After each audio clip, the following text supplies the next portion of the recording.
Um, dois, três.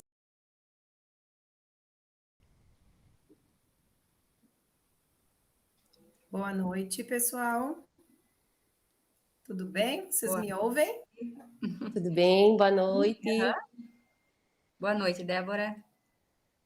Então, sejam todos bem-vindos. Eu sou a Débora, sou vice-presidente da ONG Floco Azul aqui de Teutônia.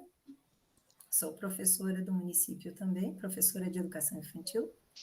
Quero pedir desculpas pela minha voz, mas vou falar devagar para que vocês consigam me entender. Eu falo bastante pela manhã e, enfim, acabou que a minha voz tá indo, voltando, indo e voltando. Nós estamos, então, hoje, uma noite de sexta-feira. Quero agradecer muito, assim, e mandar um abraço muito forte, no fundo do coração de cada um que está online, que a gente vem de uma caminhada no município, que a gente soltou algumas sementinhas e agora a gente está começando a ver essas árvores crescerem. Algumas, assim, estão dando algumas flores, mas elas estão crescendo, a maioria. E aonde a gente percebe que essa plantinha pegou, né, que nós semeamos e ela pegou e ela está crescendo, são essas pessoas que estão participando, que a gente conseguiu acolher, que a gente conseguiu dar atenção, que a gente conseguiu levar um pouco de informação, que é o principal objetivo da ONG. A gente quer agradecer também à administração municipal, em nome do prefeito, Celso Fornec, em nome da secretária da Educação, Fabiana Lamper, pelo espaço, pela parceria, sempre muito bem conduzida, principalmente pela Poliana. Querida. Tá? E seguir com a segunda noite, então, de live, com a neuropediatra. Quero agradecer muito as famílias que estão conosco, os professores da Rede Municipal de Educação e os demais participantes que, com certeza, outros de outros estados do Brasil também estarão acompanhando, como foi na primeira live, certo? Estamos abertos a perguntas, né, Poli? Isso Nós aí. vamos mediar, eu e a Poliana, tá? E agora eu chamo, então, a Poliana, que é a presidente da ONG, que vai conversar um pouquinho com a gente também, e depois vai chamar a nossa palestrante. Isso aí. Pessoal, como a Débora já desejou boas-vindas, né? Também quero reforçar, dizer que é uma satisfação para nós, né? Quanto ONG, Floco Azul, está mais uma vez aí com vocês. Quero apresentar aqui a nossa querida doutora lá de Santa Catarina, né? A doutora Larissa Mel. O nome já diz tudo, viu? Vocês vão saber. Lá no final vocês vão concordar comigo que é exatamente o que o nome diz, né? Tem um barulhinho passando aqui, vocês ouvem, mas, enfim, a gente está perto aqui da rua, aqui enfim, um lugar bem movimentado, tá, gente? Mas, doutora Larissa, seja muito bem-vinda, tá? À nossa live. Obrigada. Honrados, né, por você, com esse coração aí realmente voluntário, né, de cooperar com a gente nessa noite. Eu vou pedir que a senhora se A apresente. satisfação é toda minha. Eu que agradeço. Meu nome é Larissa. Meu nome é Larissa Alessandra Mel, mas eu falo Larissa Mel, né? É um nome um pouco mais curto, Larissa Mel. Eu sou paranaense, na verdade, tenho origens gaúchas. A minha avó paterna é gaúcha. E o meu marido também é gaúcho, ele é de Vacaria. E nós estamos aqui em Santa Catarina há 20 anos, pelo menos. E eu tenho a formação em neuropediatria pelo Hospital Pequeno Príncipe de Curitiba, e numa época onde não se falava em autismo, né? Então eu também tive que buscar essa minha formação, essa minha especialização em autismo. A minha formação de base, além da neuropediatria, é epilepsia, e com o passar dos anos, quem não se encanta pelo autismo, né? Então a gente acabou tendo também que se especializar no autismo, porque é o carro-chefe do consultório, é inevitável isso, né? Então eu recebi o convite da Poliana, da ONG Floco Azul, e é uma honra. Contem comigo, eu quero poder contribuir muito nessa noite com vocês. Nós somos muito abençoados, eu sempre friso isso, né? Porque é um trabalho recente aqui, nós temos o quê? 1 ano e pouquinho, né? Na verdade, E sempre a gente tem, assim, bons parceiros, né? E esse ano surpreendeu, assim, né? Estamos muito felizes. Mas, doutora, Parabéns. fazendo valer a pena cada minuto, tá? Tem muitas perguntas, ficaram muitas perguntas a semana passada. mas não tem como começar sem perguntar o básico. Talvez tenham pessoas acompanhando que não estavam ali conosco na segunda-feira. Pode contar para nós, assim, né, agora com a linguagem própria, cada profissional vai ter sua forma de explicar e vai sempre acrescentar muito o que é o autismo, né? Quais são os sinais mais relevantes, assim, na infância. Num outro momento a gente pode estar falando sobre a fase adulta, porque a gente sabe que tem muitos adultos aí, né, que não foram diagnosticados na infância, né, na adolescência. É bem complexo, mas quais são os sinais básicos, como nós estamos com o público, que a grande maioria que são professores, né, são educadores, nosso carinho sempre muito especial com esse público, né, porque ficam com nossos filhos 20, 40 horas, né, seria impossível, né, não ter essa gratidão com esse público, tá? Então, Com certeza. Então vamos lá. Eu vou falando e vou tentando abranger o máximo aí de conhecimento e vocês, por favor, vão me interrompendo, vão fazendo as perguntas. Então vamos lá. O transtorno do espectro do autismo, por que a gente fala espectro? Porque existe uma grande variedade de sinais e sintomas dentro de uma única condição, né? Então por isso que é transtorno do espectro do autismo. Ele é um transtorno neurobiológico. O que significa ser neurobiológico? Existem áreas no cérebro daqueles pacientes com autismo que trabalham, que funcionam de maneira diferente dos cérebros considerados típicos, ou seja, aqueles cérebros ditos sem nenhum transtorno. Então, é um transtorno neurobiológico e o autismo é de origem genética. Depois a gente vai falar mais sobre isso mais para frente também. E esse transtorno neurobiológico de origem genética, ele leva o indivíduo, o paciente, o ser humano a ter alguns comportamentos, algumas dificuldades peculiares. E é aí que a gente tem que prestar bastante atenção, tá? Acostuma o olhar de tanto que a gente acaba vendo esses pacientes, é importante a gente frisar, e eu não me canso de falar, cada criança não tem o seu tempo. Isso eu cresci ouvindo e a gente escuta muito ainda, de pais, de avós e de diversos profissionais, inclusive pediatras, inclusive professores. Cada criança não tem o seu tempo. Existe um tempo correto de desenvolvimento e existe uma pequena tolerância. E é aí que a gente tem que ficar de olho, tá? Então, se a gente for falar lá de trás, e aí vocês podem já tentar buscar alguns sinais que a gente volta a dizer, a gente sabe que um bebê sustenta a cabeça por volta de 2 para 3 meses. Essa é a faixa etária. Só que tem aquele bebezinho que já nasce sustentando praticamente a cabeça, ou que com um mesinho já tá bem firminho, assim como tem aquele que sustenta com 4.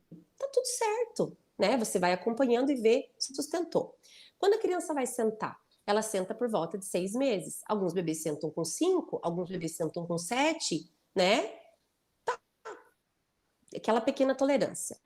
A marcha do ser humano começa a desenvolver por volta, a marcha ou andar, né? De 1 ano de idade. Tem bebês que entram no meu consultório andando com 10 meses, assim como tem aqueles bebês que a gente tolera andar até 1 ano e 3, tá?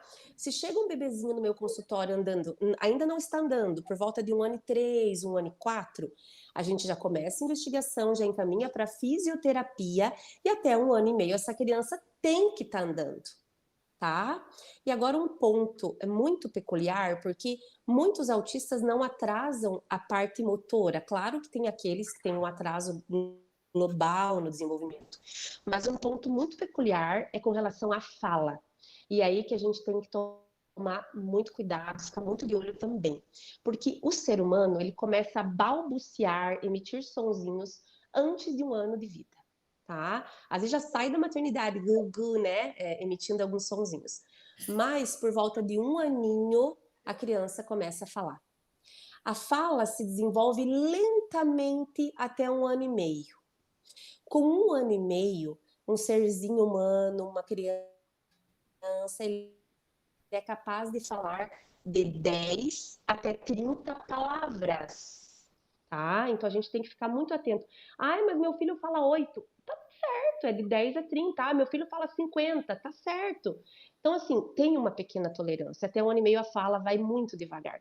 Só que de 1 ano e meio para 2, a fala explode no ser humano. Com 2 anos, a criança já fala de 150 a 200 palavras. Algumas literaturas falam de 150 a 180. Vamos colocar ali 150 a 180, de 150 a 200, a faixa etária, e já começa a formar algumas frases, algumas de 2 sílabas. Às vezes isso acontece antes, tá, pessoal? Aquela criança que desenvolve melhor a fala, com 1 ano e meio, já estava formando alguma frasezinha, né? Então, com 2 anos, 150 a 180 palavras, e já forma algumas frases, pelo menos de 2 palavras. Com 2 anos e meio, essa criança tem que estar falando pelo menos 500 palavras. E com 3 anos, essa criança tem que estar falando pelo menos 1.000 palavras.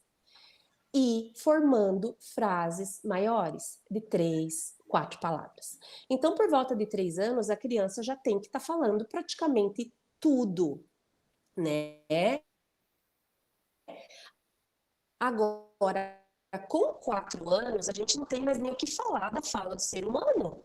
A criança fala tudo, mantém diálogo. É claro que pode ocorrer algumas trocas, algumas omissões, uma fala mais infantilizada. Então, é aí que a gente tem que tomar muito cuidado com essa questão do neurodesenvolvimento. Para isso, existem diversas dicas de leituras e livros de desenvolvimento e tudo mais. Então, a gente vai ficar muito de olho nesses sinais, né? Então, um bebezinho muito molinho, que está muito atrasado para alcançar esses marcos do desenvolvimento. Um bebê muito quietinho, que, ai, as mães chegam, mas ali era um anjinho, ele nunca nem chorava. Ou um bebê extremamente irritadiço. E aí vai aquela investigação de cólica e alergia, intolerância e tudo mais. Aquele bebê hiperexcitável que qualquer barulho já assustava, já acordava, ele já chorava. Ou aquele bebê que poderia cair a casa e a criança nem aí. Então, assim, a gente vê que não é bem assim, né? Tá destoando um pouquinho, vamos ficar de olho. Então, Aí vai doutora, desenvolver a parte motora. Pode, claro, por posso favor. interromper um pouquinho? Então, a gente pode Claro. dizer que se nós vermos um extremo, né, seja ele de uma não demonstração, muitas vezes do que a senhora acabou de colocar, dos balbucios, de fala, de questões motoras, ou Exatamente. então, muitas vezes, até o excesso, né? No caso do Exatamente. bebê de ser muito quietinho, ou então no caso do bebê de ser muito agitado e muito sensível. Muito irritadiço. Isso. É claro que o pediatra entra aí começa a investigação de cólica, aquela coisa e tudo, mas que às vezes é mesmo, né? Mas então já tem que colocar uma equipe aí na jogada. O pediatra se faz muito importante aí, né? Aí, depois disso, o sono. Sempre dormia ou sempre dormiu muito ruim. É claro que a gente sabe que o sono, ele é muito peculiar no ser humano, né? Geralmente os bebês não dormem bem no começo e depois esse sono vai se estabilizando, estabilizando até que melhora. Mas também tem que ficar de olho no sono. Quando começamos a introdução alimentar, que é por volta dos 6 meses, né? Então a criança já tem capacidade de estar mais sentadinha e aí a gente começa a introduzir os alimentos. Às vezes uma introdução alimentar extremamente difícil também já tem que ficar de olho. Não que isso seja o autismo em si, mas tem que ficar de olho porque muitos bebezinhos, o transtorno do processamento sensorial, inclusive essa questão alimentar tem um envolvimento sensorial também, ele é um dos critérios de diagnóstico para o autismo, né? Então, uma introdução Deixa eu alimentar só, extremamente difícil, o pessoal está me chamando aqui por que está favor. dando, está travando muito.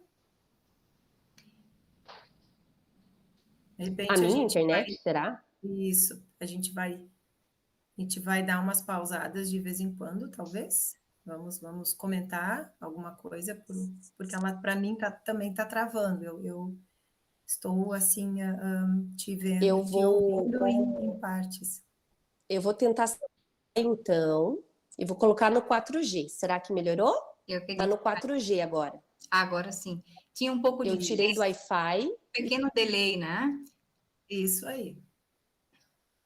Pessoal que nos Pronto. acompanha pelo Instagram, por favor, migrem para o YouTube. tá? O Instagram a gente colocou mesmo para não desassistir o pessoal que entrasse sem, né, um pouco perdido, mas a transmissão oficial é pelo YouTube, tá, pessoal? Obrigada. Sim, doutora. Isso aí. Eu coloquei no 4G agora. Será que melhorou? Melhorou. Uhum. Bastante. Vamos lá. Posso Aí nos dividir? sinais, com a criança com em torno de 1 ano e meio, 2 anos, agora está no 3 anos, é que eu tive que dar uma Tu atenção já no foste Instagram aqui, que deu um probleminha. isso. Eu posso retornar um pouquinho, né? Como eu sou prof de educação infantil e uma mãe também atípica, como a gente fala, eu me lembrei da questão da amamentação, que é uma questão sensorial muito importante que a gente também conduz muito nas escolas, que a gente muitas vezes orienta até algumas mães, porque as mães têm um espaço na escola, se elas vêm amamentar, enfim, durante o dia, né? Principalmente os bem pequenos. Isso, para mim, né, quanto mãe, assim, foi delicado, foi complicado, e eu acho que a gente poderia falar, de repente, um pouquinho mais para as famílias, né, seria bem importante. Com certeza. Eu acho que a amamentação é uma coisa muito maravilhosa, né? É claro que quando aquela mãe não consegue amamentar, tá tudo certo, porque às vezes não depende só da mãe ou só da criança, é um conjunto, né? Mas aquela criança que tem dificuldade com a amamentação também, talvez por uma questão sensorial, de sucção, de motricidade, não olha tanto nos olhos, às vezes nem olha para a mãe, né? Ou olha Isso, ela pouco, não ou olha consegue. através da mãe. Isso. O momento de amamentar, Exatamente. né, ele acaba sendo externado pela criança de uma maneira, muitas vezes, um bebê assim que tu já nota as questões motoras, né, vindo as agitações e ele não consegue ficar ali, né, no teu peito para amamentar, É, né, não tem um contato olho a olho. exatamente. É claro que aí talvez possam questionar, não é hiperativo, isso a gente não vai conseguir falar nesse momento, né? Mas essa questão da amamentação foi muito bom que a Débora voltou, que eu for esquecendo, vocês vão me corrigindo. Aí entra a questão da introdução alimentar, e aí vem a fala, né? Eu recebo a marcha, que na imensa maioria das crianças não atrasa, mas muitos autistas têm atraso de marcha. E aí o que pega muito, na minha opinião, é a fala, né? A fala é muito peculiar, gente, e como trata-se de um espectro, tem aquela criança que não fala nada, tem aquela criança que fala mais ou menos, e tem aquela criança que fala extremamente bem, né? Então, desde bebezinhos que desde cedo falam muito bem, correto, com o desenvolvimento esse vocabulário vai ficando rico, amplo. Quanto maior a criança, parece que eles têm um vocabulário mais refinado, mais pedante, às vezes se passa até por metido, né? E tem aquela criança com o atraso da fala, que a gente vê que tem uma capacidade de falar, para falar, porém deveria estar falando melhor, assim como tem aquela criança que não fala nada, nenhuma palavra. Esses dias chegou um menino no meu consultório de 4 anos que não falava nada. E estava tudo bem, né? Como assim tá tudo bem? Ele deveria estar falando tudo. Então a gente tem que ficar de olho nesses sinais. A própria ecolalia, né? O que é ecolalia? Eco, repetir, lalia, fala. Então, por exemplo, Joãozinho, qual o seu nome? Seu nome, né? Então ele repetiu aquilo que foi perguntado. Ele não teve uma comunicação adequada, né? Uma linguagem tanto receptiva quanto expressiva. A gente pode notar também aquelas crianças que têm uma socialização não adequada, né? Claro que quando a criança entra na escola tem toda uma questão da socialização e vocês sabem muito melhor do que eu, né? Que essa socialização pode variar aí em algumas semanas, de muito choro, de muita dificuldade. Mas assim, aquela criança que não está conseguindo se adaptar ao ambiente escolar, aquela criança que prefere crianças menores do que ela, crianças maiores do que ela, somente adultos, somente tal professora, somente tal sexo, né? Porque às vezes eles têm uma preferência pela figura masculina ou feminina, e eles se sentem mais seguros e confortáveis ali, né? Eu posso Aquela... pincelar mais uma coisa Por também? favor, por favor. E tem as preferências por brinquedos também, né? Nessa fase. Exatamente, Eu exatamente. também me lembrei, só para contextualizar, e aí depois acho que você pode, eu vou lhe dando o contexto assim de prof, Por como que eu enxergo. favor, por favor. E aí depois eu Então, acho que aquela traz a criança questão que da neuro, né? A questão do brincar. é E uma coisa muito importante, que é quando essa criança tem uma fala muito funcional, muito coloquial, utilizando do verbo, exatamente. enfim, frases bem requintadas com 3 anos e meio, 4 anos, e aí daqui a pouco ele tem uma perda, né? Essa fala passa a não ser mais tão funcional, ele tem uma... Eu esqueci agora o nome, Poliana, me ajuda. É quando a gente tem a poda neural, né? Aquelas fases de que... Isso. A poda neural é o que antes chamavam do autismo regressivo, né? Que a Isso. criança estava indo muito bem e em um determinado momento da vida ela estacionou e perdeu aqueles marcos que ela já vinha desenvolvendo, já havia desenvolvido. Isso é muito importante. Vocês vão ouvir muito falar sobre a poda neuronal, a poda neural. O que é isso? Só contextualizando aqui rapidamente. Assim que a gente nasce, a gente tem bilhares de neurônios com trilhares de conexões cerebrais. E no decorrer da vida, esses neurônios vão sendo eliminados, vão sendo mortos por um sistema que a gente chama de apoptose, que é a morte celular programada, e também existem as questões genéticas e ambientais que vão fazendo neurônios irem se desenvolvendo mais e mais e mais. Entre 1 ano e meio e 3, ocorre a primeira poda neuronal. O que é isso? Aqueles neurônios que eram para ter sido eliminados, eles sobram. E aqueles neurônios que eram para ter sido mais estimulados, eles não são mais estimulados.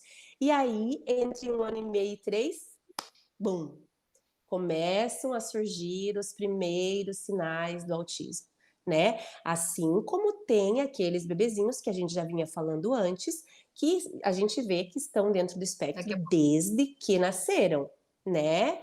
E não é que ele só começou com autismo naquele momento. Não, ele já nasceu autista e ele só desenvolveu os seus sinais a partir da primeira poda neuronal, que ocorre geralmente entre 1 ano e meio e 3. Então, perder marcos adquiridos também é um sinal do espectro do autismo, com certeza. Não tem nada a ver com TV, né, gente?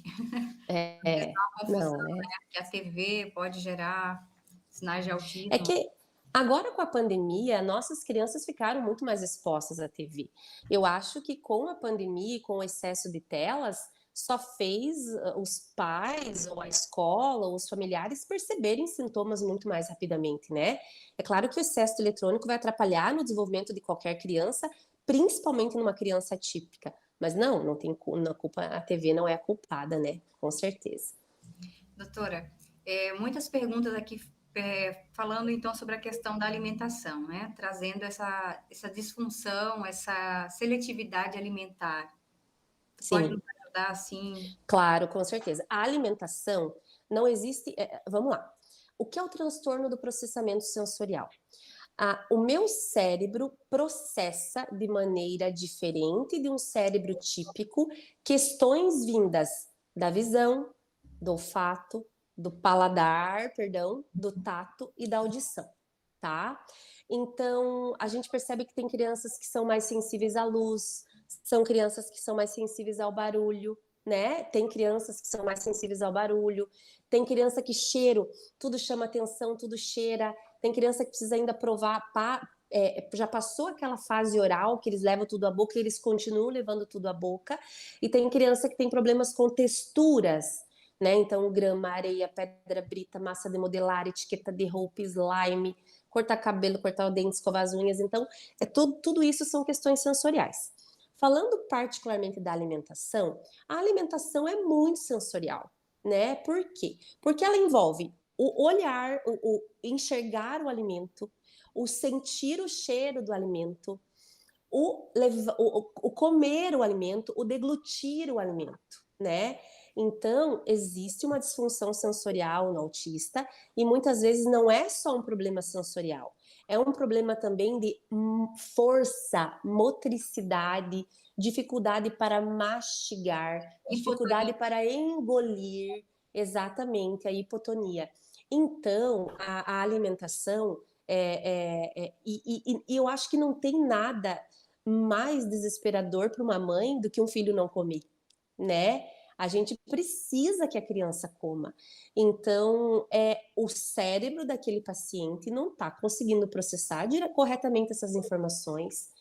E isso muitas vezes envolve cores de alimentos específicos, formatos específicos, texturas específicas, cheiros específicos.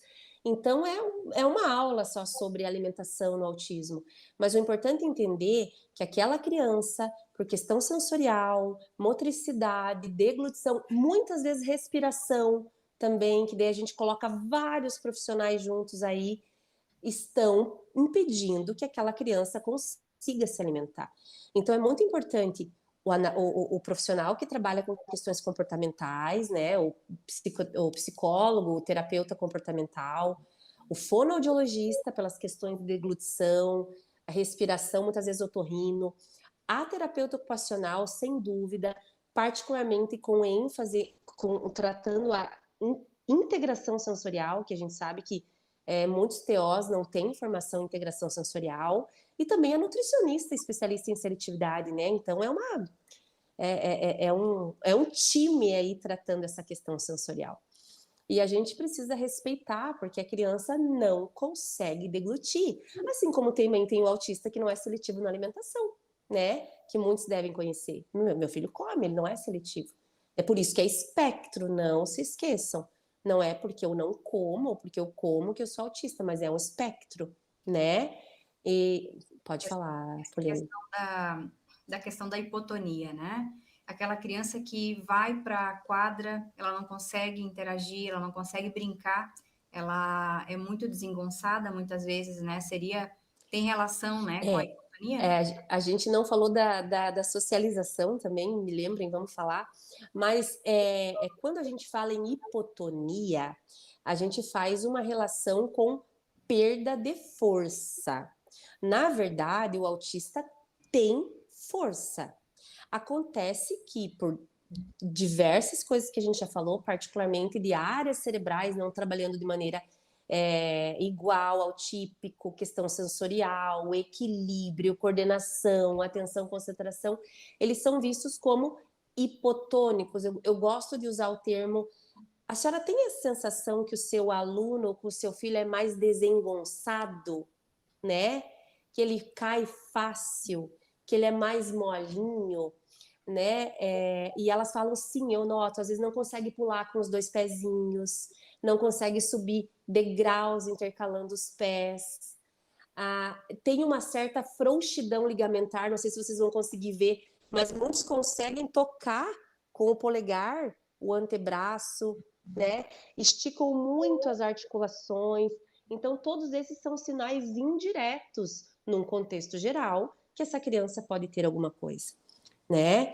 A questão da socialização eu acho fundamental a gente falar, porque a professora que está ali na sala de aula vai ver que no momento da interação ali, enfim, aquela criança está lá no cantinho, com um brinquedo específico, não está interagindo de maneira ali com os amiguinhos, o barulho está incomodando, o barulho desregula, ele não olha tanto nos olhos do professor, ou ele desvia muito o olhar.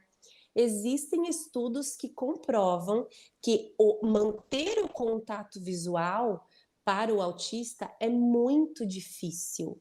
E hoje são eles que nos contaram isso. Autistas já funcionais nos dizem que o olhar nos olhos é muito ruim. Então, eles fazem qualquer coisa. O autista olha nos olhos, tá, pessoal? Só para ficar bem claro. Só que, ou ele vai olhar nos olhos, né, com a terapia adequada. Só que o tempo que eles demoram para olhar nos olhos é mais lento e rapidinho eles fragmentam o olhar, tá? Mas então, como que ele é autista se ele olha? Não, o autista olha. Mas ele olha mesmo, né? Eu vi isso. E profissional mesmo da saúde, médicos, não, teu filho não é autista, ele olha nos olhos. O autista olha nos olhos, né? Emendando Então tem que ter esse cuidado. Também quero emendar depois. Então vamos tapear aqui, todo mundo quer me perguntar ao mesmo tempo. Muitas perguntas, isso. Queridos, tu quer perguntar, Débora? Não, pode falar. E emendar com essa questão profissional, né, do médico, por que dessa resistência, doutora, ainda a gente sente assim, pelo menos eu senti e vieram várias perguntas aqui nessa mesma direção, de pediatras, de profissionais que ainda têm resistência com a questão do autismo, né? Às vezes achar que é moda, algo nesse sentido, ou não querer fechar o diagnóstico. Olha, Poliana, eu acho que ninguém consegue responder essa pergunta, né? Por que dessa resistência? Não tem como responder isso, porque assim, eu vejo que a gente vem de uma época onde até eu falo por mim, eu sou neuropediatra desde 2011 e eu, na minha residência de neuropediatria, eu devo ter visto uns 3 autistas lá em Curitiba, no Pequeno Príncipe, que era o maior hospital pediátrico da América Latina na época. E aí, quando eu voltei para Itajaí, no meu consultório, em 2013, lá por 2014, eles começaram a entrar, e, tipo, até, como assim, né? Vamos estudar e tal. E eu vejo que tem muitos profissionais que não são obrigados a gostar, mas talvez não gostem do tema ou não queiram se aprofundar no tema. Só que isso é inevitável, porque nós temos que falar de autismo. Nós precisamos falar de autismo. Nós não temos dados a nível de Brasil, vocês vão ver que vai voltar a ser no censo, né, aí, estatísticas brasileiras, mas nos Estados Unidos, 1 a cada 44 nascidos são autistas. Como não falar sobre autismo, né? Agora, enfim, por que dessa resistência? Até porque, assim, gente, qualquer profissional treinado, ou ao menos com boa vontade ou com interesse no assunto, que queira estudar um pouquinho mais, ele consegue ver que a criança tem alguma coisa. O professor pode alertar os pais, a diretora, que aquela criança parece que tem algum transtorno. O pediatra pode fazer isso. Porém, a nível de Brasil, o laudo vai sair do neurologista ou do psiquiatra, né? Então a gente sente assim, é muito delicado às vezes. Eu vejo que para vocês, professores, chegarem para um casal de pais e dizer: "Ah, eu acho que teu filho é autista", né? Tem mãe que chega no meu consultório até hoje e diz: a professora me alertou e eu nunca tinha ouvido falar no tema. Tem aquelas mães que esbravejam, não tiram da escola, não, né, meu Deus. E tem aquelas abertas, não, vamos ver. Então a gente vê muito isso ainda, né? E eu espero que com o passar do tempo isso vá ficando cada vez mais fácil de ser visto, de ser aceito, porque é inevitável, né? Não tem o que fazer. Essa valorização assim da mãe, né? Mais a mãe, porque mais tempo com essa criança veio também uma fala, né? Da importância de escutar então esses pais, né? Isso também, né? Assim como chega muita mãe no meu consultório que fala: eu sentia, eu sabia. Gente, mãe sabe das coisas. Mãe sabe, né? Eu sentia que meu filho tinha alguma coisa. Eu falei para o pediatra diversas vezes que meu filho tinha alguma coisa. A escola, a professora disse que ele não tinha nada. Eu perguntei diversas vezes. Então, assim, tem que ficar atento aos sinais e ouvir as mães. Gente, eu, como neuropediatra, eu escuto muito mãe. E eu vou dar um exemplo agora um pouquinho fora do autismo, nas questões de epilepsia. Aquela criança que eu já testei diversos medicamentos e eu vou precisar voltar com algum que eu já testei e não deu certo. Eu pergunto: desse, o que a senhora acha? Qual que foi o melhor? O que a senhora sentiu? Porque as mães me ajudam a conduzir esses casos. Então, escutem as mães, pelo amor de Deus. Ninguém está querendo hiperdiagnosticar. Lembrando que laudo não é sentença, gente. Laudo muda. quantas crianças que a gente vê que têm características do espectro, e naquele momento eu preciso dar um laudo para poder conduzir melhor a terapia, a escola, o plano de saúde. E durante a evolução, a gente viu que não era o laudo vai ser mudado, o laudo vai ser trocado, vai ser rasgado, jogado fora, vai ser confeccionado outro, e a criança muito em breve está de alta, né? Então se abram a isso, se abram a essa possibilidade da estimulação precoce. E para estimulação precoce, a gente tem que fazer diagnóstico precoce, né? Que isso faz toda a diferença na vida da criança a longo prazo. Também, já pegando o gancho, Débora, já vou te liberar a minha força para fechar com um tema. A gente falou da resistência da parte, né, dos profissionais da saúde, né, dos médicos principalmente ali que tem esse contato quando o bebê, né, nas consultas, mas também tem a parte materna, a parte paterna, a negação. Como é que a senhora pode nos ajudar a nos resolver? De repente tem aí algum familiar, né, que está nos ouvindo. Como que a gente pode amadurecer essa questão? Poliana, assim, ó, eu passo por isso todo dia no meu consultório, tá? Eu passo por isso todos os dias, todos os dias. Eu vou te ser sincera, a imensa maioria dos pais, eu não tenho dados do meu consultório, talvez eu tenha até que começar a anotar esses nomes, esses prontuários, mas a imensa maioria dos pais, hoje em dia, está aberto, tá? É claro que não é fácil chegar e ouvir. Ele já vem com uma suspeita de autismo, e aí eu faço uma anamnese, para quem não sabe, é a consulta, né? Todas aquelas perguntas. Eu vou falar daqui a pouco do DSM, né? Então eu me baseio no DSM e eu vou observando a criança, vou observando. Depois que eu converso, eu vou lá, eu tenho aquela troca. Tem criança que não aceita que eu chegue perto, tem criança que aceita e tal. E aí no final eu digo, eu concordo com a professora, eu concordo com a escola, eu concordo com o pediatra. Eu acho que eu não tenho muita certeza se mas nós precisamos dessa certeza para a gente poder conduzir. Então, assim, se abram a isso. O teu filho não é pior do que ninguém. O teu filho vai sim ter as melhores oportunidades se ele for um autista precocemente diagnosticado e tratado. Então, leiam, peçam ajuda, perguntem e se abram para a possibilidade de que, se o teu filho tiver algum transtorno, ele só tende a melhorar com intervenção adequada. Perfeito. Débora, chegou aqui muita insistência, assim, o pessoal em questão da seletividade alimentar ainda, doutora. Tem como a gente voltar? Eu posso falar, posso pedir para a doutora contextualizar. Eu quero retornar um pouquinho para falar um pouco da marcha, da pisada, da questão dos movimentos e da motricidade, porque daí a gente vai entrar na hipotonia e aí a gente chega na seletividade alimentar, pode ser? Perfeito. Isso, o que eu queria retomar?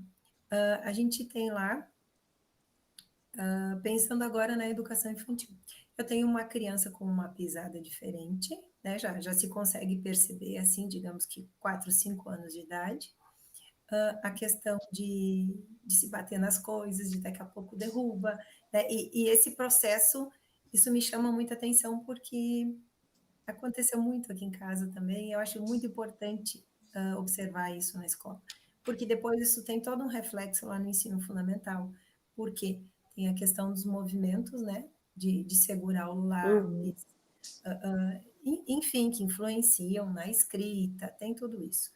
Como é que a gente chama, então, esse pai e essa mãe para conversar quando a gente observa muitas questões que envolvem a marcha, a pisada, aquela do pé um pouquinho mais levantado, né? E essa questão de cair, de não ter equilíbrio, né? De não conseguir andar de bicicleta. Eu queria que tu contextualizasse um pouquinho isso, assim. Esses sinais aí indiretos são alertas, né? E eu digo para os professores que estão aí nos assistindo, a gente tem que estudar um pouquinho também sobre essa questão do neurodesenvolvimento, né? Porque senão tudo tá normal, né? Então, essa questão da coordenação, da hipotonia, e que envolve também muita questão sensorial, porque tem, igual a Débora falou, a criança se bate e não tem dor. Vocês já ouviram falar que ele tem uma alta tolerância à dor, né? Chega a criança quebrada no consultório, dedinho do pé quebrado, sabe Deus, fazia dias que estava quebrado e a mãe só foi notar quando estava preto, né? Roxo, enfim. Então, a gente tem que ficar de olho nesses sinais. Aquela criança mais desengonçada, que geralmente anda ou corre na ponta dos pés, que também pode ser uma questão sensorial, porque às vezes o tocar o pé no chão, o tipo específico da meia, o tipo específico do sapato, né? Cai com muita facilidade, se bate com muita facilidade nas coisas, não pula com os dois pezinhos, tem dificuldade para chutar a bola, não intercala os pés para subir escada. Tem que ficar de olho, porque podem sim ser sinais indiretos. Não vou, se for só isso, né? A gente não vai dizer que é autismo só por conta disso, né? Então tem uma questão motora aí que precisa ser investigada, com fisioterapeuta, com ortopedista, com pediatra, com o que for. Mas contextualizando que tem mais coisas também voltadas de fala, de socialização e de tudo mais, isso vai refletir lá na frente, como a Débora falou, na questão de aprendizagem, né? A coordenação motora, o segurar a caneta, né? O escrever, o tudo mais, a atenção, o foco e tal. Como chamar os pais? Eu acho que isso ainda é uma questão muito complicada, né? Mas eu acho que é melhor chamar, vamos fazer uma reunião, vamos conversar. Eu vejo muito assim que os professores abordam, ninguém está diagnosticando nada aqui, porque daí eu vejo que os pais já ficam ressabiados, né? Porém, nós observamos algumas questões assim, assim, assim, que podem estar no contexto de algum transtorno, de alguma dificuldade, que pode comprometer lá na frente o aprendizado dele, aqui na escola e tudo mais. Então, nós sugerimos que o senhor converse com o seu pediatra, ou que o senhor busque um fisioterapeuta, né? E vou dizer mais, gente, se o fisioterapeuta e o pediatra disserem que não tem nada, sugiram que esses pais busquem uma segunda opinião, tá? Não é que a gente tá querendo aquela resposta, não. Porque tem gente que, tem vó que vem junto no consultório e fala, você tá procurando pelo em ovo, fulano de tal já disse que não tinha nada, né? Vocês devem ouvir isso também. Mas se vocês chamaram, eu acho que vai ter que ser chamando, gente, com conversa, não tem como ser diferente, porque como que vocês vão omitir uma coisa que vocês estão vendo, né? É um erro? Quantos pacientes que vêm no meu consultório, os irmãos dos pacientes que vêm no meu consultório, e eu noto que a fala está atrasada. Mãe, ó, a consulta não é dele, nem sei, mas essa fala não tá boa, vai para fono, né? Ou chega o irmãozinho que eu olho a idade, eu olho o pai, eu olho a mãe. Ô mãe, como é que tá o crescimento dessa criança? Só que para mim é mais fácil porque eu sou pediatra, né? Eu acho que tem que chamar a Débora, abordar, sugerir que busque ajuda. E se a resposta não for aquilo e vocês vê que começamos a fazer fisioterapia, sumiu tudo. Sumiu. O que era? Né? Era uma hipotonia fisiológica, era falta de estímulo, o que era? Agora, falaram que não é nada, ou com estímulo aquilo não some, tem que buscar ver se não está dentro de um contexto de um outro transtorno. Eu acho que isso é fundamental. Isso aí. Débora, conclui. Da seletividade, né? Eu acho que vocês querem saber sobre como a seletividade alimentar. Eu acho que vocês poderiam, de repente, uma hora fazer uma só sobre seletividade alimentar, que ia ser muito legal. Não tem como os pais. Primeiro, a escola sozinha não consegue nada, os pais sozinhos não conseguem nada, nós médicos sozinhos não conseguimos nada, e as terapeutas sozinhas não conseguem nada. Primeiro ponto. Precisamos trabalhar em equipe. Não tem como os pais fazerem uma criança autista seletiva sozinha comer, né? É claro que ele vai buscar leitura, ele vai buscar curso de formação, vai fazer aba para pais, que a gente vai falar sobre a aba também, mas ele vai precisar de um analista de comportamento, de uma psicóloga, terapia cognitiva comportamental e da fono e do terapeuta ocupacional. Não estou falando da Nutri, a Nutri também é fundamental, né? Mas acaba que a gente trabalha mais com esses três e aí pede ajuda da Nutri, ou às vezes a gente nem pede ajuda Nutri, até por questão de não ter disponibilidade no município ou até financeira, né? E aos poucos tudo isso vai sendo trabalhado. A gente fala muito de tratar a seletividade alimentar com aproximações sucessivas, né? Que eu acho que vocês ouvem falar muito isso. Então a gente quer, ele gosta. A criança seletiva, geralmente, ela come. Não sei se vocês notam isso também, mas eu noto que ela tem uma preferência maior por carboidrato, né? E a mãe dá mesmo, chega uma hora que ela dá, porque ela quer que a criança coma e vamos comer. Mas, e, por exemplo, ela aceita cor, ela gosta de polenta, ela aceita a cor amarela. E aí a gente vai fazer com que a criança coma uma fruta amarela, banana. No começo, a banana vai ficar lá longe da criança, lá na mesa, lá no cantinho. Tem criança que nem aceita que o alimento fique no campo visual dela. E durante muito tempo, gente, eu não consigo precisar, mas por semanas esse alimento fica lá longe dela, no campo visual. Daqui a pouco, esse alimento é trazido um pouquinho mais para perto. E durante semanas, a gente vai adaptando aquela criança com aquele alimento um pouquinho mais para perto. E aí, sucessivamente, esse alimento vai sendo trazido mais para perto, até que daqui a pouco a gente vai trabalhar que a criança somente toque no alimento. Daqui a pouco a gente vai trabalhar com que a criança tente descascar, tô dando o exemplo da banana. Daqui a pouco a gente vai, de repente, trabalhar isso durante semanas, tá, pessoal? Com que o alimento só fique ali no prato descascado, mas ela não precisa comer. Daí isso vai sendo trabalhado por semanas até ela aceitar cheirar, até ela aceitar lamber, né? Até ela aceitar ficar na boca sem engolir, para daí ser feito todo esse trabalho. Então é um trabalho, gente, em equipe. Precisamos de um time para isso. Porque sozinha é muito difícil, até para os terapeutas, se os pais não aderirem isso em casa. E a escola. Doutora? Exato! A brincadeira, o reforço, o estímulo. Só brincar. Né? E a escola é fundamental nisso também. Eu sei que para a escola é muito difícil, mas a criança passa 20 horas por semana praticamente ali na escola, né? E tem toda essa questão do alimento, né? Da hora do lanche. E eu entendo também as professoras, às vezes, não conseguem ficar só com essa criança, porque tem outras crianças, né? Outros alunos para dar atenção. Então aí entra também a importância de ter essa assistência na escola, né? Do monitor, do assistente terapêutico, do segundo professor, porque essa criança precisa ser estimulada como as outras crianças, e também existem os outros aluninhos típicos que também não podem deixar de serem estimulados.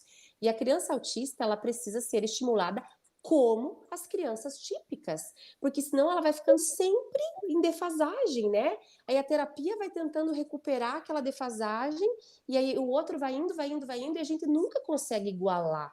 Então aí entra a importância de ter esse suporte escolar, que a gente sabe que aqui em Itajaí, na nossa região, Balneário Camboriú, que a Anfre engloba 11 municípios, né?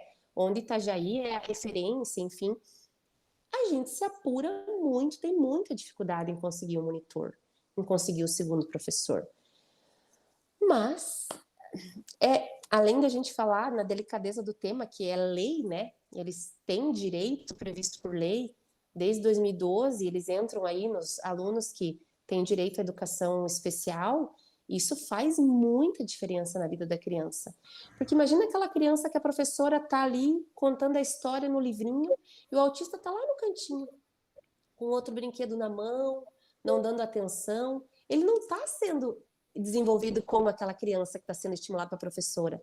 E como que só a professora pode?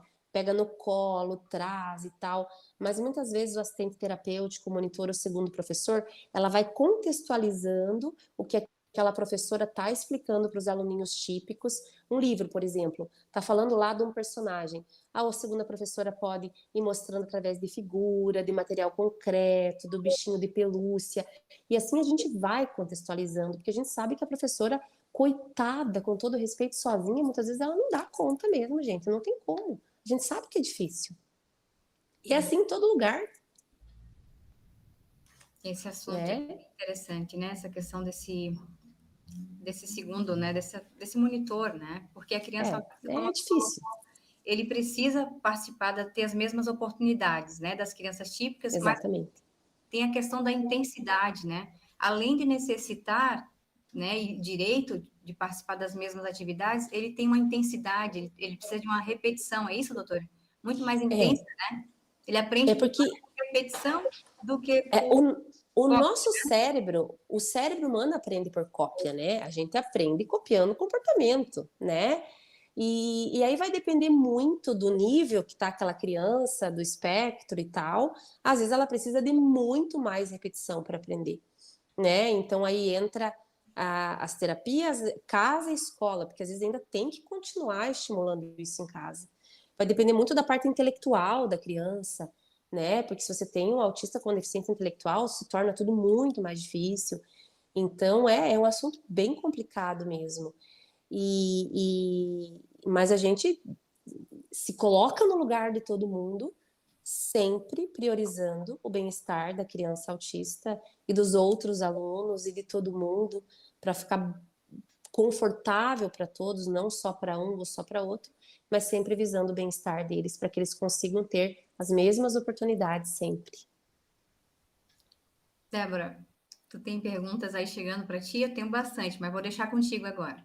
Sim, antes de colocar a situação que foi solicitada aqui, eu gostaria de falar sobre essa questão até tu já comentaste agora, né? Como eu sempre digo, o autismo ser um guarda-chuva e de cada pessoa com autismo ela tem essas características diferentes, né? Eles são únicos. E aí, muitas vezes, apresenta algum atraso motor, apresenta algum atraso de fala, alguma troca de letra, enfim, já não está mais dentro daquele marco de desenvolvimento, e aí daqui a pouco eu tenho regresso em outras questões, porque a gente passa pela questão do desfraude também, né, ali 2 anos, enfim, que é diferente também, né, só que daqui a pouco os pais, a família, é direcionado, então, é chamado para conversar sobre isso, consegue uma consulta e esse profissional diz, não, realmente, e percebo que nós precisamos conversar um pouco mais ou realizar um pouco mais de exames, porque esse profissional começa a perceber as comorbidades, como que tu acabaste de falar, né, da deficiência intelectual, que podem ocorrer também, né, que tem a questão do TDAH depois, e tem outras. Aí eu gostaria que tu falasse um pouquinho sobre isso. Eu acho que depois vão surgir questões mais específicas, mas de repente a gente podia dar uma pincelada. Se vocês me permitirem, eu vou falar aqui como eu costumo falar para os pais, né? Então, tem aquela criança numa linguagem muito simples, assim. Tem aquela criança que não fala nada, aquela que fala mais ou menos, aquela que fala muito bem, tem aquela que não socializa de jeito nenhum, tem aquela que escolhe com quem quer socializar, tem aquela que socializa muito bem, porque tudo que for também em excesso, fiquem de olho. Existem autistas que têm rigidez cognitiva. O que é ter rigidez cognitiva? Eles têm essa particularidade de amontoar, enfileirar, empilhar, separar por cores, tamanhos, formas, outros não. Muitos autistas têm hiperfoco. O que é um hiperfoco? Hiperfoco é ter um foco maior num determinado assunto, num determinado tema, num determinado objeto, outros não, tá, gente? Por isso que é um espectro. Muitos autistas têm as questões sensoriais que a gente já citou. Muitos autistas têm questões relacionadas à parte comportamental, no sentido de que o não é muito difícil para ele. Então, ele receber um não, ele se desregula totalmente. Às vezes, as crises são curtinhas, você já muda o foco dele para outra coisa, ou às vezes a criança fica horas desregulada, chorando. Aí, com relação à questão de sensorial, toda a gente já falou, o barulho.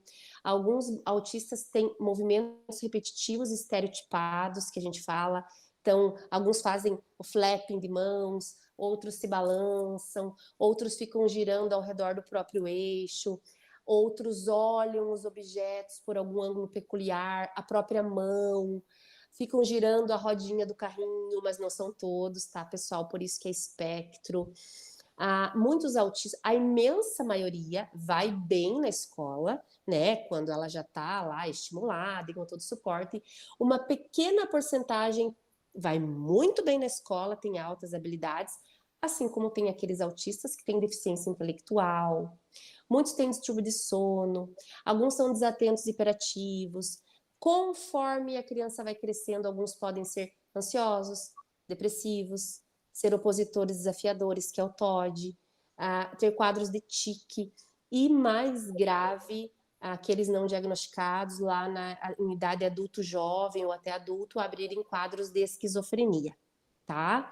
Então, tudo isso é muito importante e eu acho que o pessoal precisa ter isso em mente para poder ver num global. Quando a gente vai avaliar o paciente, muitas vezes a gente já vê sinais de algumas comorbidades, né? O que são comorbidades? São coisas, são comórbidas ao diagnóstico. Então, vocês vão ver muita comorbidade de transtorno de déficit de atenção com hiperatividade, tá? Porém, o TDAH, o transtorno de déficit de atenção com hiperatividade, é muito difícil bater o martelo, dar esse diagnóstico preciso antes dos 6 aninhos, tá? Então, a gente já vai estimulando essa criança em terapia, mas ninguém vai dizer que ele é TDAH, tá? A gente vê como comorbidade também muitos transtornos escolares, vocês professores aí, não me deixam mentir. Então, alguns têm dificuldade com a própria escrita, às vezes só se atrasa um pouquinho para o aprendizado, mas depois deslancha. Alguns têm distúrbios de processamento auditivo central, que é uma dificuldade de processar o que eu escuto. A dislexia não tem nada a ver com autismo, tá? Uma hora a gente pode só conversar com isso, mas dislexia é uma coisa e autismo é outra. Então, isso a gente tem que saber diferenciar muito bem também. Uma hora a gente pode conversar sobre isso daí. E aí tem outros transtornos também, né? Enfim, para cálculo e tal, mas algumas coisas não podem estar juntas com o autismo, particularmente a dislexia. É difícil, mas não é impossível dizer que o autista tem deficiência intelectual quando ele é muito novinho, tá? Então, às vezes, ele já vai dando sinais para nós que a inteligência é boa, mas, assim, às vezes ele também já vai dando sinais para nós com intervenção adequada que seu coeficiente de inteligência, que é o QI, é baixo. Então, existem testes para isso, porque não tem exame que diga qual é o QI da criança, né? São testagens, são baterias neuropsicológicas. Após ali os 6 anos é o VISC, que vocês já devem ter ouvido falar também. E antes disso tem o som R267, que nos dá uma previsão de mais ou menos como que é a inteligência da criança. Então isso a gente também tem que ver, porque às vezes você fica lá estimulando, a criança não desenvolve. Opa, o que está acontecendo? Nós estamos fazendo tudo que tem que ser feito. Ele está fazendo terapia em intensidade e frequência adequada, que a gente ainda não falou do tempo de terapia. A escola está fazendo a parte dela. Os pais estão fazendo a parte dele. A criança não melhora, está usando uma medicação para atenção, para concentração e tal. Vamos ver esse QI. Né? E às vezes uma comorbidade importante é a deficiência intelectual mesmo. Sim. Isso. E eu me lembrei de outra questão muito importante que é percebida ainda na educação infantil. E os pais percebem em casa também e devem levar, às vezes, muito antes para o pediatra e depois para o neuro, né, quando conseguem a consulta com o neuro, que é a questão de chamar pelo nome e essa criança não atender. Parece, né? Que não escuta, né? Uhum. Isso. E a questão da DI, né, como comorbidade da deficiência intelectual, a gente já consegue notar alguns resquícios em virtude de tu vai fazer algumas perguntas, ou então essa criança não sabe, muitas vezes, explicar o que ela quer, ela não sabe usar as palavras corretas, né, se colocar dentro daquela determinada situação e dizer o que ela está querendo, ou usar as palavras corretas para pedir o que ela precisa. Sim. Isso a gente... eu estou voltando agora, né, para a sala de aula, pensando...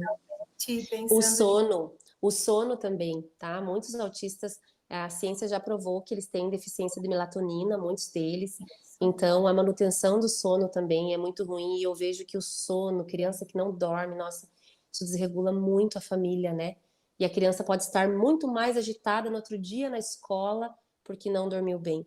Então, o sono é uma questão bem importante a ser abordada também, né?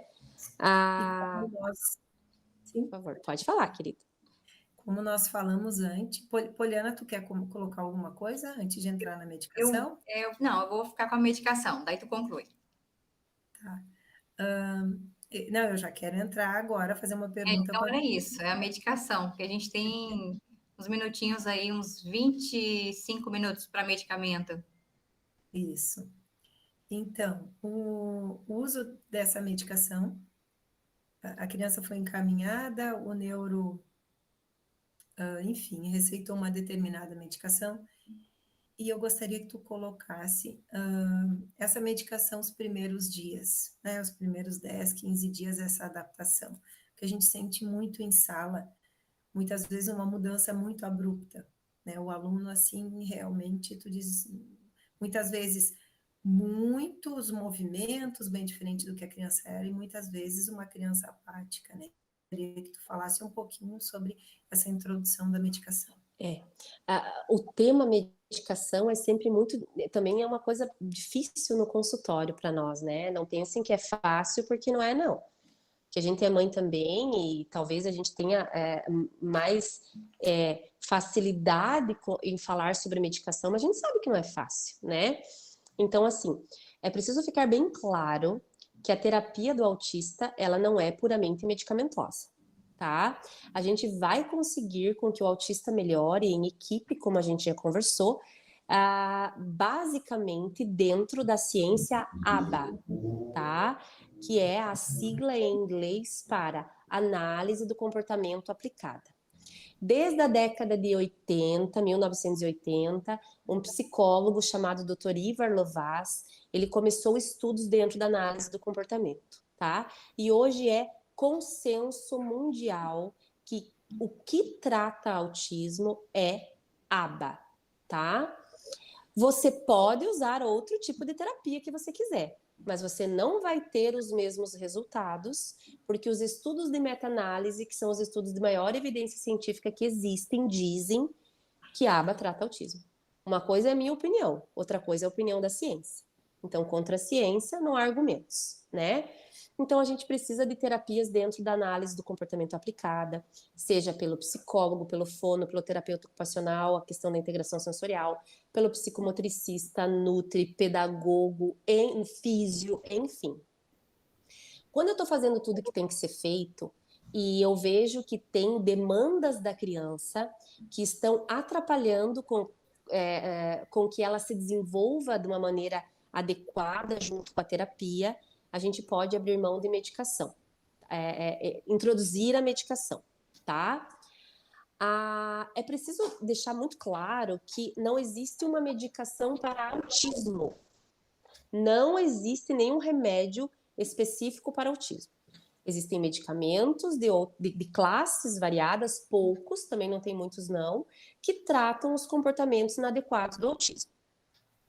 Ansiedade, agressividade, impulsividade, inquietação, sono, atenção, concentração. É isso que nós temos, tá? E vocês vão ouvir muito falar como primeira escolha, tanto para comportamentos inadequados, auto ou heteroagressivos, então bater nos outros ou se agredir, a inquietação e impulsividade, os antipsicóticos atípicos. Autista não é psicótico, né? Isso vamos deixar muito claro, mas já está descrito em bula de medicação que, particularmente, tanto risperidona quanto aripiprazol, eles são escolha a nível de mundo para tratamento do espectro do autismo, e isso está descrito na bula, tá? Quando a gente inicia essa medicação, então a escola acha, os terapeutas acham, tá difícil ali, eu não consegui, eu vou medicar. Tem que tomar muito cuidado, gente, porque a medicação, ela não dopa, ela não vicia, ela não deixa a criança robotizada, ela não faz nada disso. É só para melhorar. Tanto aumentar comportamentos que precisam ser aumentados, quanto diminuir comportamentos em excesso. Caso o meu filho fique robotizado, fique muito apático, fique muito sonolento e tal, essa medicação vai ser retirada, né? Ah, eu não quero usar a palavra simples assim, mas vamos parar, né? Não deu, não deu. Só que tem que tomar um pouquinho de cuidado, porque quando você coloca a medicação, às vezes a criança melhora muito e aquilo faz você estranhar. Mas ele não era assim, ele tá muito quieto. Será que ele não tá focado e por isso o comportamento melhorou? Será que o comportamento não tá melhor e por isso ele tá mais focado? Então a gente tem que ver dos dois lados. Ou realmente a medicação tá trazendo efeitos colaterais a mais do que os que a gente conhece, vê e orienta os pais, ou a criança está melhor com medicação, né? Quando a gente usa medicação para atenção e para concentração, Ritalina, Concerta ou Venvance, que é o que existe disponível aqui no Brasil, quem vai ver os efeitos da medicação são vocês, professores, na imensa maioria, no início. Porque essa criança só vai tomar medicação antes da escola, né? Então, eu estou sempre muito disponível a conversar com professores, me coloco à disposição, liga, deixa recado, eu retorno, né? O que esperar com aquela medicação, né? Não, doutora, não, Larissa, tá acontecendo isso. Opa, isso daí não é uma coisa muito comum. Pode ser que realmente é um efeito colateral. Então, a gente tem que conversar, ter um acesso ao terapeuta, ter acesso ao médico, os pais também estarem muito bem orientados, porque o objetivo da medicação é somente ajudar, tá? E na imensa maioria das vezes a gente somente ajuda. Claro que às vezes a gente traz efeitos colaterais em excesso e a medicação tem que ser interrompida, né? Perfeito. Perfeito. Débora, vou te deixar à vontade. Tem mais perguntas. Tu tá em sala de aula. Deixa eu só... Bastante aí para Débora, porque ela... Deixa eu só voltar um pouquinho aqui da medicação. A risperidona e o aripiprazol, eles têm como um efeito colateral muito comum o sono, tá? Então, muitas vezes a gente entra com a risperidona e ela vai tanto melhorar o sono da criança quanto os comportamentos. E há uma tolerância de algumas semanas, um sono um pouquinho maior na escola. Agora, aquela criança não acorda, aquela criança passou ali uma semana, 10, 15 dias, está muito sonolenta, a gente precisa rever. Medicação, dose, marca da medicação, tem muitas coisas que têm que ser consideradas, tá?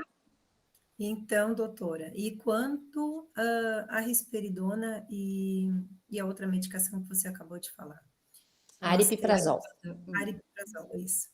Nós temos eu tenho uma indicação aqui em casa, porém, às vezes a gente percebe, como tu acabou de afirmar, né, que a medicação é dada pela manhã antes da escola, né? E quando a gente recebe uma instrução de um neuro, muitas vezes que a criança está tomando a medicação à noite para dormir, e aí quando a gente recebe ela no turno da manhã, ela está muito agitada, né? Foi isso que eu quis dizer na minha colocação antes. Ela está ao extremo daquilo Não, eu que entendi, eu entendi. Com a medicação, e isso acontece, né? Nós temos, enfim, acabam... Ela pode agitar, né, um próprio medicamento natural, uma passiflora da vida que eu passo para o meu paciente, ele pode ficar mais agitado, pode perturbar mais o sono. Então, eu sempre inicio à noite. Tem crianças que recebem risperidona que vocês percebem que na imensa maioria das vezes é dose única, noturna, e às vezes é de 12 em 12.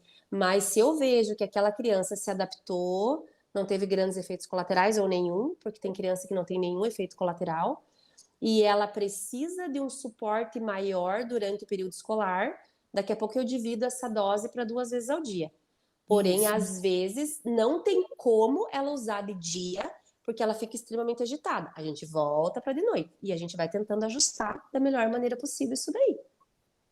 Então, seria essa questão da conversa com o profissional para que esses ajustes ocorram. Exatamente.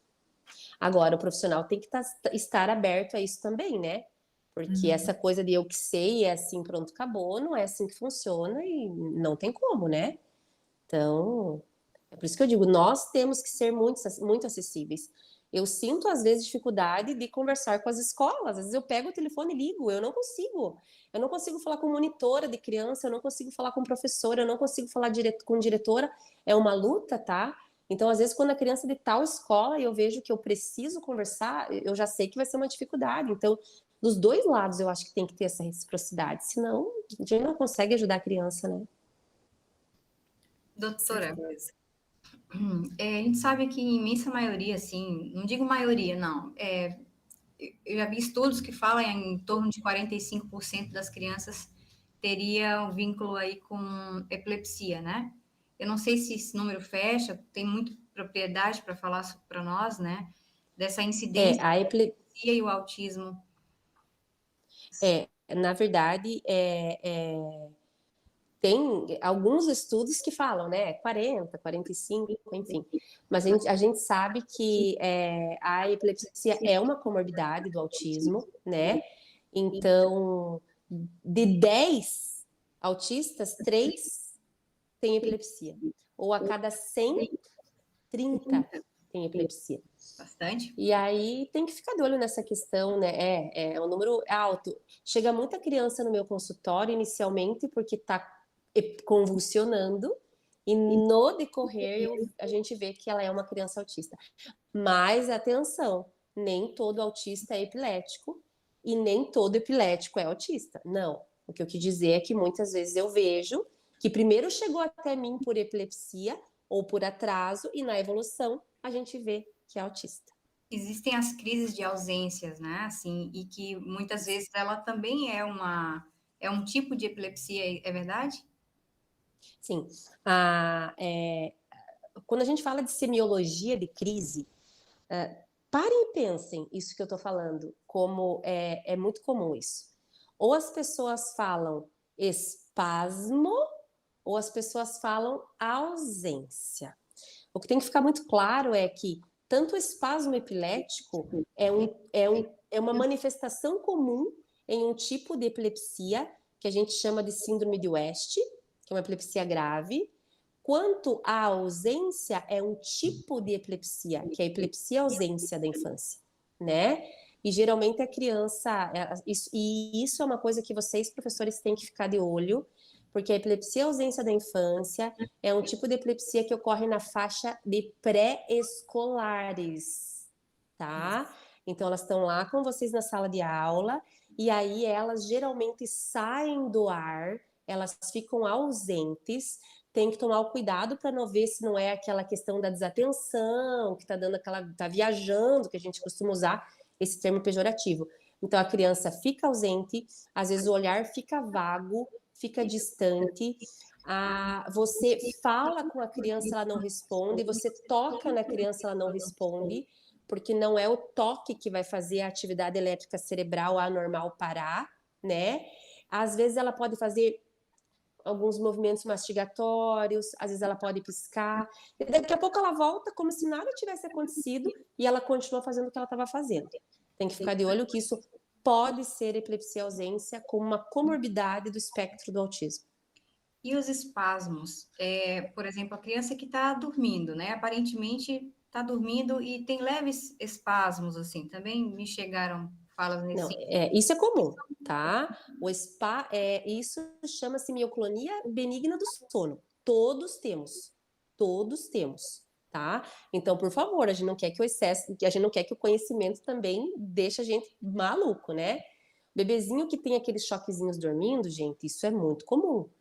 Isso é normal. Se você fizer um eletroencefalograma nesse momento, você vai ver que a atividade elétrica cerebral é absolutamente normal. Agora, se vê que aquela criança tem muita mioclonia durante o sono, a gente precisa pensar se isso não é uma mioclonia epilética.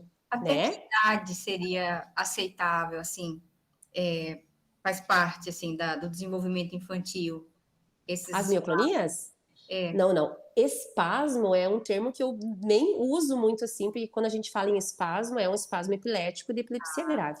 Agora, mioclonia de sono, a gente vê geralmente é mais difícil a partir dos 2 aninhos, a gente quase não vê tanto assim. Mas de vez em quando a minha filha dá uns pulinhos lá e tá tudo certo, ela já tá com 4 aninhos e a gente faz, né? Mioclonia de sono. essa pergunta veio de uma criança maior, assim, né? Esses pequenos... Nós temos, agora tem que ver, será que essa criança não é uma criança muito agitada? Como é que foi o dia dela? Será que ela não é hiperativa? Isso reflete no sono? Então é difícil falar sem avaliar e ver mais condições. Né? Agora a mioclonia benigna do bebezinho do sono ali é criança menor mesmo. Tá. Né? Eu tenho uma pergunta de uma prof, que ela relata o seguinte: minha aluna não brinca, tem medo das outras profs, fica só do lado dela. Quando saímos da rotina, ela chora, né? A questão de sair da rotina. Chora muito e às vezes do nada também. O que a gente pode posicionar assim para essa prof? Parece uma questão comportamental, né? E social, né? Então a criança tem um apego à rotina, então sair da rotina desregula, mudança de ambiente, mudança de rotina. Parece que ou tem uma preferência pela figura dela, ou tem uma segurança com a figura dela, né? Então, se é só isso e não tem mais nada, eu acho que só isso já merece um olhar cauteloso, né? De repente, uma avaliação psicológica, que eu sei que vocês têm na escola, e aí a gente já vai avaliando questão de contato visual, aprendizagem, alimentação, relacionamento com os amiguinhos, e aí vai, né? Então vocês vão vendo como isso é rico, mas é um comportamento que me chama atenção, porque qual a idade dela? Não fala a idade da criança? Não fala, não. Aí, Ela não relatou para mim a idade. Porque em qualquer idade, né? Eu acho que se você está se adaptando ao ambiente escolar nas primeiras 2 semanas, enfim, que eu vejo que as crianças mais choram é uma coisa, mas depois disso não é o que a gente espera ver, né? Então é isso que a gente fala, o que é adequado para cada faixa etária. Saiu disso, não está correto, né? A gente E está... muito pela questão dessa inflexibilidade, eu percebo isso e a gente ouve isso, estuda sobre isso também. Muitas vezes a exposição da rotina visual auxilia muito em sala, né? De anteceder, Sim, dizer para essa criança o que vai perfeito. ocorrer, quando que vai terminar, ou onde nós vamos, ou daqui a pouco o prof de educação física está aqui, né? Dá o nome do prof que vai vir. Sempre trazer algumas informações, acho que a gente pode deixar como dica, né, para os profs, o que vai acontecer. Eu acho, Débora, assim, ó, quem puder, é fundamental fazer curso de formação em aba, tá? Uma pós-graduação em psicopedagogia voltada na análise do comportamento. Gente, a gente sabe que a situação financeira de ninguém tá fácil. A gente sabe que um curso de pós-graduação não é barato, mas tem algumas dicas ali depois, se vocês quiserem, tem esse mês do autismo aí, tem umas pós-graduação muito renomadas com mensalidades bem baixas. Eu acho que vale muito a pena. Mas dicas para professores, por exemplo, antecipar o que vai acontecer, né? Então a criança chega, mostra quadro, desenha, mostra figura.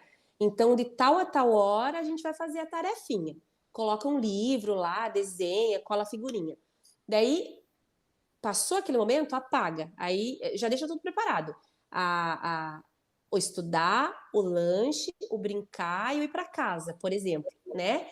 Então você já chega, olha, hoje de tal a tal hora a gente vai brincar. Terminou, apaga, olha, agora é o horário do lanche. Vamos para o lanche. Quando volta, agora é o parquinho. Então vocês antecipam isso e isso vai deixando a criança menos desregulada, menos ansiosa, mais confiante, né?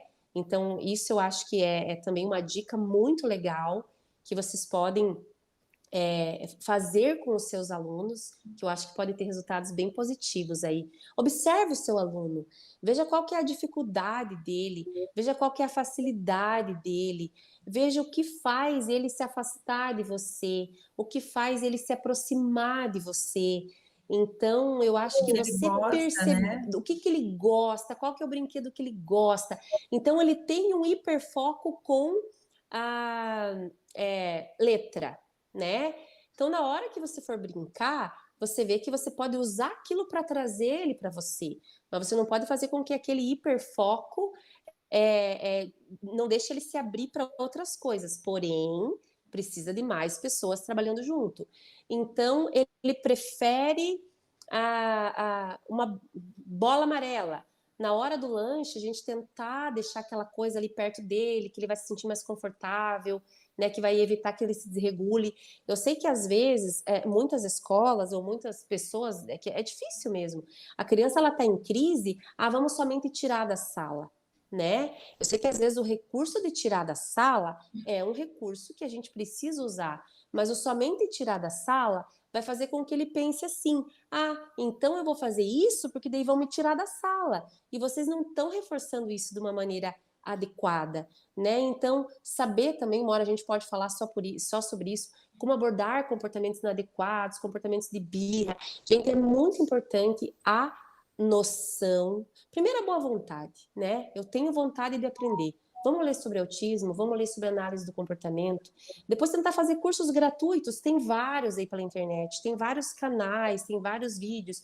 Não, agora eu quero fazer uma pós, eu quero fazer uma formação. Eu sei que vocês, como professores, e muito menos eu não aprendi nada de autismo na minha faculdade de medicina. Absolutamente nada na pediatria. Eu comecei a ter noção de autismo na residência de neurologia. A faculdade não me preparou para isso, né? Os cursos são caros, mas a gente faz curso um atrás do outro, porque é dessa maneira que eu consigo ajudar o meu paciente. Eu sempre dou dicas para os pais de sites, de livros, de Instagrams, e eu falo: mostra para a professora, compartilha com ela, mostra isso daqui, traz a escola para você, né? Porque às vezes você tem aquela resistência tanto da escola quanto o negócio não vai. Então tem muita coisa que vocês como professores podem ajudar, coisas básicas, né? E daqui a pouco vocês estão ajudando muita gente. Isso é incrível, é muito legal. Lindo de ouvir, viu? Lindo de ouvir. Porque esse é o caminho, né? É família, escola, terapeutas, né? Os profissionais. Gente, estamos aí na reta final, tá? Ai. Eu tenho mais uma pergunta, será que a gente consegue? Olha, gente, por mim, tudo bem. Vocês podem fazer perguntas, tá tudo certo, eu tô bem tranquila. Eu sei que tem o tempo do pessoal aí, sexta-feira, tá cansado, é uma honra, 9 horas, mas né? eu tô à disposição, pode falar. Pode Então, eu prometo que eu sei mais essa, tá Não, bom? imagina, é uma honra. Uma prof, então, colocou aqui. Se a comunicação não verbal é excelente, porém, a verbal ainda não, aos 2 aninhos, tá? Compreende, se comunica, se relaciona, olha nos olhos, porém, a comunicação verbal está bem difícil. Uhum. Eu acho que vai ter que ter uma avaliação de fono, vai ter que ter uma avaliação de comportamento, mas a gente sempre tem que pensar em dificuldade motora, né, de articular a fala. Será que essa criança não tem uma apraxia de fala, que é uma dificuldade motora para conseguir falar? Então, isso tem que pensar também. Por que que compreende, mas não fala? É algo relacionado ao espectro? É algo relacionado somente à linguagem? É um autista com apraxia de fala? E é um campo lindo de abertura aí que a gente tem que investigar. Falando só quanto a exames, Débora, se você me permitir, na verdade, a gente não precisa basicamente de exames para diagnosticar o autismo, tá, gente? O diagnóstico é clínico. E é por isso que muitas vezes é tão difícil, porque você tem que provar uma coisa que não está no exame, né? Isso através de testes. Então, a gente se baseia no manual chamado DSM-5, que é o Manual de Diagnóstico dos Transtornos Mentais da Academia Americana de Psiquiatria, e a gente está na 5ª edição. Então, de tempos em tempos, psiquiatras, neurologistas se reúnem e atualizam esse manual, e o mundo se reúne, usa esse manual para dar diagnóstico de autismo, depressão, bipolaridade, esquizofrenia, transtornos de ansiedade, porque todos esses transtornos são clínicos. Então, a gente se baseia no DSM e eu deveria, para essa criança com atraso de fala, obviamente, fazer um exame de audição, né? Então, se tem algum exame que eu tenho que pedir, seria a audição. Às vezes a gente não faz, porque a gente vê que a criança escuta bem, a fono começa a trabalhar e a fala deslancha. Mas eu deveria pedir exame de audição. Eu preciso fazer ressonância? Na imensa maioria das vezes, não. Se eu estou examinando essa criança, se eu não noto nada, se gestação, parto, desenvolvimento foi tudo bem, eu não tenho que fazer ressonância, eu não tenho que fazer tomografia, Se não tem suspeita de crise convulsiva, eu não preciso fazer eletroencefalograma, então eu precisaria basicamente pedir exame de audição e um exame a nível de DNA. E aí entra o geneticista para me ajudar. Porque lembram quando a gente falou lá atrás que o autismo é genético? Então, 97% dos casos de autismo, eles são de origem genética. Como assim, Larissa? Ocorreu uma alteração a nível de DNA, eu não sei em que momento ali do meu desenvolvimento intraútero, e eu vim autista. Acho que o doutor Gadia deve ter falado sobre isso, né? E desses 97%, 81% é de família, tá? É hereditário. Então, a gente faz essa avaliação a nível de DNA para ver se encontra um gene alterado que está predispondo ao autismo, tá? Então, por isso que muitas vezes vocês vão ver que a gente pede cariótipo. Cariótipo é um exame muito básico ali a nível de DNA, que vai dizer basicamente se eu sou um homem ou se eu sou uma mulher, né? Ou se eu tenho algumas condições, como síndrome de Down, Turner, Klinefelter, Patot, Edwards e alguns mosaicos. Fora disso, o cariótipo não pega. Vocês vão ver muito também neurologistas pedindo análise de mutação para o gene RM1, que é o X frágil, né? Vocês vão ver a gente pedindo isso. Porque, gente, a síndrome do X frágil é a principal causa de deficiência, eu ia falar retardo mental, me desculpem a grosseria, mas é a principal causa de deficiência intelectual em homens, tá? Então, sempre que a gente vê uma criança autista que parece que tem deficiência intelectual, a gente pede o X frágil, tá? E depois, acima disso, eu encaminho para o geneticista, tá? E aí ele vai pedir um CGH-Array, um exoma, e assim vai, tá? Então, de exames é basicamente a audição e a parte genética. E da CID, que também me pediram para falar, CID é a sigla para Classificação Internacional de Doenças. Talvez vocês nunca pensaram nisso, mas existe código, classificação para tudo, para dor de cabeça, para dor de abdominal, para COVID, para gravidez, enfim, e inclusive para autismo, tá? Então, vocês já devem saber, enfim, desde o dia 1º de janeiro desse ano, nós estamos usando a CID-11, então é a 11ª atualização da CID, e com isso, aquele antigo, que a gente usa ainda, tá? Algumas coisas da CID-10, eu tenho usado algumas coisas da CID-10, da CID-11, porque a CID-11 não está amplamente disponível ainda para compra. Então, tem códigos que a gente já sabe da CID-11 e tem códigos que a gente não sabe. Então, com a CID-11, eles mudaram o código F84.0 da CID-10, que era o autismo, e aí ele se dividiu em 6A02. Eu tenho 02.1, 02.2, 02.3. E isso tem muito a ver tanto com a parte intelectual do autista, com a parte de linguagem do autista. Então, ficou muito mais claro para vocês entenderem. Então, quando vocês vêem aquele código no final lá, CID-11 6A02.0, significa que é um autista leve, a gente também não falou de nível, que é um autista leve, com uma linguagem funcional, a linguagem praticamente não comprometida e com uma inteligência boa, né? Então fica mais fácil de todo mundo falar a mesma língua, tá? E se eu puder engatar, os níveis, né? Ótimo, 1, 2 e 3 de funcionalidade, né? O nível 1, ou leve, moderado e severo, né? 1, 2, 3, de suporte, de funcionalidade, de suporte a gente usa, né? Ou leve, moderado e severo. O nível 1 é aquele autista que fala relativamente bem, precisa de pouca ajuda nas atividades do dia a dia, vai relativamente bem na escola, só que a socialização não é boa, tá? Aí às vezes chega bebezinho no consultório e o pai fala, é nível 1, né, doutora? Não, pai, não é, porque a fala tá atrasada, né? Então, quando a fala está comprometida, tem um comprometimento maior da linguagem, a gente já parte de nível 2, tá? Significa que essa criança precisa de mais suporte do que aquela criança do nível 1 e que tem uma fala, uma linguagem mais comprometida. E o nível 3 é aquela criança que precisa de muito suporte, tá? Não se apeguem, papais, a nível de suporte, porque nível com estimulação adequada, ele tende a diminuir, tá? Passar do 3 para o 2, para o 1, e daqui a pouco só ter algumas características discretas do espectro. Eu não vou deixar de ser autista, só que hoje, com tudo que eu recebi de intervenção, e por isso que é tão importante o diagnóstico e a terapia para eu ser funcional na minha vida, com tudo que eu recebi, eu sou autista, mas eu tenho poucas características hoje, poucos sinais discretos do autismo.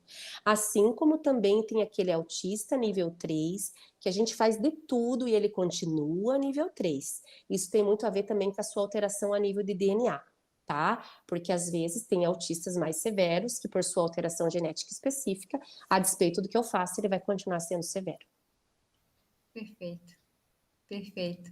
É um assunto inesgotável, né, gente? É. Complexo, muito complexo, mas a gente precisa concluir e agradecer, né, a disponibilidade mais uma vez, assim, porque não tem palavras, né? É realmente amar o que faz, né?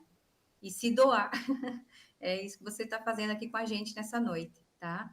Então, em nome da Floco Azul, quero agradecer, em nome do município, né? Desse evento da Semana Municipal de Conscientização, que está se estendendo, então, para o mês inteiro de conscientização. Queremos te agradecer, doutora Larissa. E a Débora quer concluir também? Deixa os agradecimentos. Posso e quero agradecer, sim, a essas pessoas que se disponibilizaram, né, numa sexta-noite, comparecer aqui, é porque essa sementinha está crescendo, é porque essas pessoas estão sentindo necessidade de conhecer ou de acolher alguém, né? Como a gente sempre diz assim nas reuniões, se você até hoje não teve um aluno ou se você não conheceu alguém, você vai ter alguém na sua família, né? E o importante é a gente conhecer, depois que a gente conhece, a gente consegue entender um pouco mais e depois de entender a gente, até porque diferenças todos nós temos, né? Nós todos temos Com necessidades certeza. diferentes e na escola é muito bonito e é muito grandioso a maneira, como o fluxo acontece quando a gente consegue incluir essas crianças e ajudar elas. As outras crianças também sofrem uma transformação muito bonita, que se reflete numa sociedade depois muito igualitária, né? Onde a gente A consegue inclusão, né? A isso. inclusão, a neurodiversidade, né? Que a gente bate tanto nisso. Doutora, considerações finais, então? Gente, assim, ó, foi realmente um prazer participar. Eu gostaria de agradecer o convite. Eu gosto muito de falar sobre o tema e a gente não cansa de querer estudar mais e mais e mais e mais. Eu gostaria de me colocar à disposição se vocês tiverem alguma dúvida adicional, né, vocês podem me repassar para o meu celular ou me perguntarem nas redes sociais. A gente não consegue responder na hora, mas a gente está sempre à disposição. Mandar um beijo enorme para o pessoal de Teutônia e toda a região. Parabéns pela iniciativa. Eu tenho certeza que isso a longo prazo vocês vão colher muitos e muitos e muitos frutos. E contem comigo sempre. Eu estou à disposição. Parabéns mais uma vez. Muita gratidão, tá? Pessoal, Obrigada. Na próxima quinta, a gente vai estar aí com a fonoaudióloga Betânia, tá? Muito especial, um currículo muito espetacular, assim, vocês vão amar a Betânia, tá? Então, 19h30, próxima quinta-feira, estaremos juntos, tá? Grande abraço a todos, bom descanso. Boa noite e bom final de semana. Tchau. Obrigada, igualmente. Tchau, Débora. Tchau. Tchau.